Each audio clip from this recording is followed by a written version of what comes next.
So first and foremost, as we are talking about here, is exponential and logistic growth models.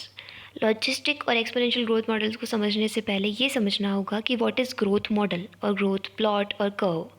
तो क्या होता है ना कि when the number of individuals of the species plot किए जाते हैं एक्स एक्सिस पे और वाई एक्सिस पे, और एक्स एक्सिस पे होता है टाइम. तो ये तो है नंबर ऑफ़ इंडिविजुअल्स का वाई एक्सिस और ये है टाइम का T, that is x axis पे, और ये नंबर ऑफ़ इंडिविजुअल्स जो है वो वाई एक्सिस पे है. अब चाहे कैसे भी इंक्रीमेंट हो, डिक्रीमेंट हो, वटेवर जैसा भी ग्रोथ कर्व आए अपना, या फिर जैसा भी टाइप का कर्व आए, तो वो सब चीज़ें क्या आएगी, ग्रोथ मॉडल या फिर ग्रोथ प्लॉट और कर्व. ठीक है, अब ये चीज़ें समझनी है कि एक्सपोनेंशियल और लॉजिस्टिक ग्रोथ मॉडल्स क्या होते हैं.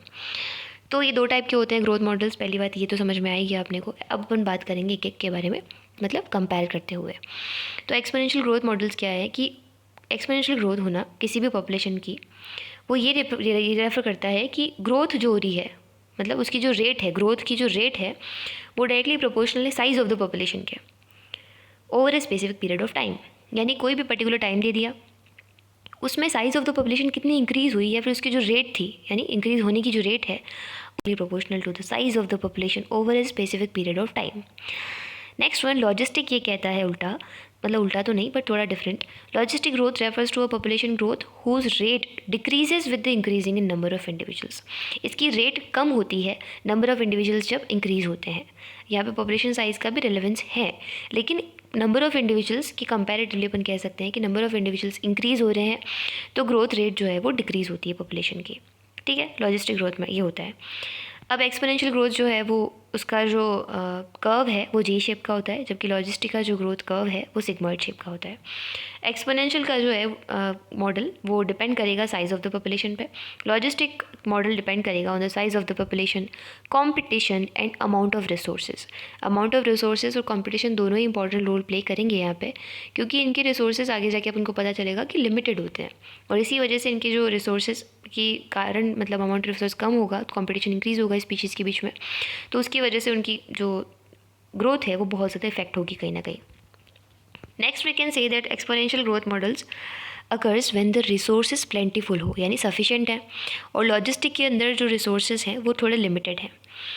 एक्सपोनेंशियल कहता है कि मतलब एक्सपोनेंशियल डिपेंड करता है, एक्सपोनेंशियल ग्रोथ डिपेंड करती है upon biotic potential and it is represented by are.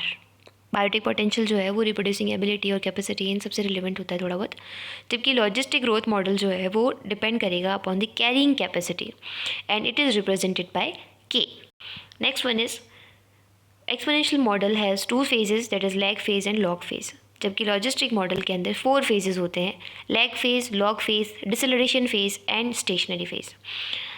Exponential model population crash occurs due to mass mortality, यानी बहुत ज़्यादा अमाउंट के अंदर डेथ रेट इंक्रीज़ हो रही है जिसकी वजह से पॉपुलेशन क्रैश हो रहा है एक्सपोनेंशियल मॉडल में, जबकि लॉजिस्टिक मॉडल में पॉपुलेशन क्रैश ही बहुत रेयरली होता है, पॉपुलेशन क्रैश बहुत रेयरली पाया जाता है. नेक्स्ट वन इन्हीं के बारे में थोड़ा और अब कि एक्सपोनेंशियल जो ग्रोथ कर्व है या मॉडल है उसको अपन ज्योमेट्रिक ग्रोथ कर्व भी बोल सकते हैं, जबकि लॉजिस्टिक ग्रोथ कर्व को हम वेरहल्स्ट-पर्ल लॉजिस्टिक ग्रोथ भी बोल सकते हैं. ये जो होता है एक्सपोनेंशियल वाला वो रिप्रोड्यूस करता है एट मैक्सिमम कैपेसिटी, और ये जो चीज़ आई अपन बोले at its maximum capacity, reproduce at its maximum capacity, ये बायोटिक पोटेंशियल से रिलेवेंट है जिसकी अपन बात कर रहे थे. जबकि ये जो होता है लॉजिस्टिक ग्रोथ ये डिपेंड करता है upon the space and food. ठीक है, एक्सपोनेंशियल ग्रोथ डेंसिटी इंडिपेंडेंट होता है, उसको डेंसिटी से कोई फ़र्क नहीं पड़ता, डेंसिटी इंक्रीज और decrease what ever. But logistic growth density dependent होता है, डेंसिटी पर डिपेंड करता है. लोवेस्ट कम्पिटिटिव एबिलिटी किस में होगा, ये lowest competitive ability exponential growth के अंदर कम्पिटिटिव एबिलिटी बहुत कम होती है उन स्पीशीज़ में. या फिर ऐसा क्यों, नंबर ऑफ़ इंडिविजुअल्स में ऐसा क्यों, तो कारण है कि कंपटीशन ही कम होता है, तो कॉम्पिटिटिव एबिलिटी तो होगी ही नहीं या कम होगी, जबकि यहाँ पे कंपटीशन बहुत ज़्यादा देखने को मिलता है क्योंकि रिसोर्सेज लिमिटेड है लॉजिस्टिक के अंदर, इसी वजह से कॉम्पिटिशन बहुत ज़्यादा होता है. Next we can say mathematical equation से यहाँ पे एक्सपोनेंशियल की जो इक्वेशन कहती है dn/dt is equals to r.n. अब ये बताएंगे अपन क्या क्या चीज़ें होती है. इसी को अपन बोल सकते हैं एक और फॉर्मूला b-d/n. नाउ लॉजिस्टिक के अंदर dn/dt is equals to r.n into k-n/k. अब ये क्या ये चीज़ें हैं कि dN/dt जो है वो चेंज इन पॉपुलेशन है, इसी को अपन एक और नाम दे सकते हैं rate of population growth per unit of time, है ना। पॉपुलेशन की जो ग्रोथ की रेट है ये पर यूनिट ऑफ टाइम के हिसाब से, ठीक है। B जो है वो बर्थ पर कैपिटा अपन ने मान लिया, D is death per capita, N is population size, why logistic के अंदर K जो है वो कैरिंग कैपेसिटी था। फॉर्मूला क्या था इसका, dN/dt is equals to R.N K-N upon K। तो ये जो K है ये कैरिंग कैपेसिटी है of the environment for that organism जिसकी हम बात कर रहे हैं। N is population size here, of course दोनों में सेम है। अब यहाँ पे R वैल्यू और K वैल्यू जैसे अपन ने बात करी थी कि biotic potential and carrying capacity, इनसे आगे वाली चीज़ इसमें तो बायोटिक पोटेंशियल और जिसको अपन ने रिप्रेजेंट किया था R से और दिस वन, एंड यहाँ पे अपन ने लॉजिस्टिक के अंदर बोला था कि depend upon carrying capacity which is represented bye K। तो इसी की बात हो रही है आगे कि R और K जो फैक्टर्स हैं, R वैल्यू अगर पॉजिटिव आ गई तो पॉपुलेशन इंक्रीज़ होगी, ये मानेंगे पॉपुलेशन इंक्रीजिंग। वाइल अगर R की वैल्यू नेगेटिव आ गई तो ये मानेंगे पॉपुलेशन जो है वो डिक्रीज़ हो रही है, डिक्लाइन हो रही है। जबकि R की वैल्यू अगर 0 आ गई है ना, तो ये मानते हैं कि पॉपुलेशन जो है वो एक स्टेबल फेज़ में आ गई है, ठीक है। और यहाँ पे जो ये देन लिखा है ये देन नहीं है एक्चुअल में, ये THEN है, क्योंकि इस देन का मतलब तो कंपैरिजन वाले देन की जगह यूज़ करते हैं THAN को, जबकि THEN को हम तब के फॉर्म में यूज़ करते हैं। तो यहाँ पे एक्चुअली मिसप्रिंट हो गया है, ओके।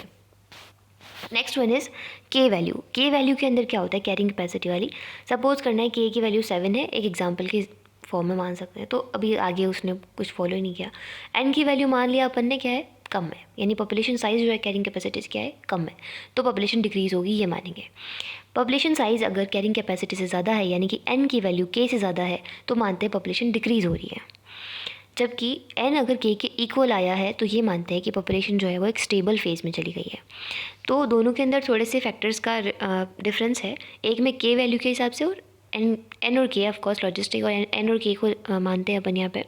जबकि एक्सपोनेंशियल के अंदर अपन R वैल्यू को देखते हैं, R वैल्यू पॉजिटिव, नेगेटिव और 0 है, या फिर K लॉजिस्टिक के अंदर देखते हैं K वैल्यू जो है वो N से छोटी है, N से बड़ी है, या फिर N के बराबर है। तो स्टेबल, डिक्लाइनिंग और इंक्रीजिंग फेज बताएंगे, ओके। तो that's all about exponential and logistic growth models. Now we can say that it is observed in fewer organisms. Which one? The exponential can observed in fewer organisms, algal bloom, bacteria in culture, and logistic growth जो है उसके examples क्या है, humans हैं या फिर wild life जो members होते हैं उनको भी मान सकते हैं। अब एल्गल ब्लूम और बैक्टीरिया कल्चर अचानक से इंक्रीज़ होते हैं, एक्सपोनेंशियली ग्रोथ होती है इनके अंदर, इसलिए इनका एग्जांपल यहाँ पे परफेक्टली सूट कर रहा है। और members of wild life and humans, इनके अंदर कंपटीशन भी अच्छा खासा होता है जब लिमिटेड रिसोर्सेज अवेलेबल हो, स्पेस और फूड पर डिपेंड करेंगे वो, है ना, कैरिंग कैपेसिटी और इन सब पे डिपेंड करते हैं। अब इन प्लॉट्स के ऊपर आते हैं अपन कि एक्सपोनेंशियल के अंदर जो प्लॉट कर्व दे रखा है उसमें क्या हो रहा है कि इंक्रीमेंट ही हो रहा है, पहले स्टार्टिंग में धीरे धीरे इंक्रीमेंट हुआ फिर अचानक इंक्रीमेंट हो जाता है। तो दैट इज़ पॉपुलेशन डेंसिटी जो वाई एक्सिस पे दे रखी है अपन ने, एन से डिनोट कर रहे हैं अपन पॉपुलेशन डेंसिटी, वो टाइम टी के साथ जो कि एक्स एक्सिस पर है उसके साथ इंक्रीज़ हो रही है एक्सपोनेंशियली। वाइल अपन ये कह सकते हैं कि, और हाँ ऑफकोर्स एक्सपोनेंशियल में formula dN/dt equals to RN, ये फॉर्मूला अपने को पता था।